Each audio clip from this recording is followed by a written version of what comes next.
Bonjour à tous.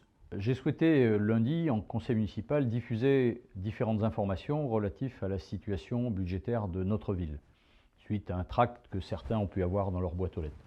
Ce tract reprenait des éléments évidemment faux, et d'ailleurs l'article de La Montagne diffusé ce jour reprend les éléments projetés en conseil municipal. Ces éléments que nous avons diffusés lundi, nous les mettrons en ligne aujourd'hui pour que chacun des Châtel-Guyonnais puisse avoir les informations. Je rappelle que les communes établissent des comptes, mais en fait c'est le Trésor public qui les valide. Donc on ne s'amuse pas à faire des comptes pour faire plaisir, ce sont les comptes vrais.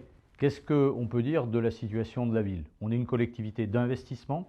Sur le premier mandat, on a investi environ 1 200 000 euros par an, 1,8 million sur le deuxième, 2,4 millions sur le troisième. Donc on est une collectivité qui investit beaucoup. Est-ce que la dette pour autant a augmenté? Non, elle est en baisse structurelle. Et à la fin de ce mandat, nous aurons un peu moins de dettes qu'en début de mandat. Les excédents du budget de fonctionnement sont entre 5 et 15% par an selon les années, et ce sont ces excédents qui servent à financer les investissements. Nous avons également produit comment on a financé les principaux investissements de la ville, en gros un tiers de subventions, en gros un tiers d'endettement, et puis un tiers de ressources propres ou de remboursement de nos différents partenaires, je pense également à l'État.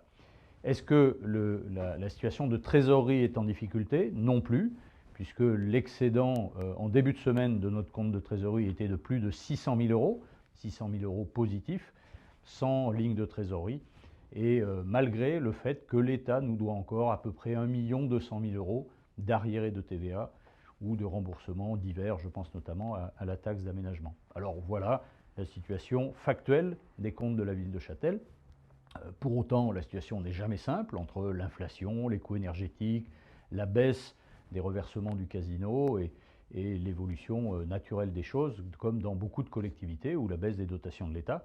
Mais nous faisons évidemment face avec l'ensemble des élus, avec sérieux et avec l'ensemble des services pour continuer d'assurer un service aux Châtel-Guyonnais autour de la jeunesse, autour de la sécurité, autour de l'environnement, autour du développement économique. Tout ça fait partie du travail que nous menons avec sérieux, et en tout cas nous restons à votre disposition avec les élus municipaux pour tout renseignement complémentaire, et nous vous souhaitons une bonne fin de journée.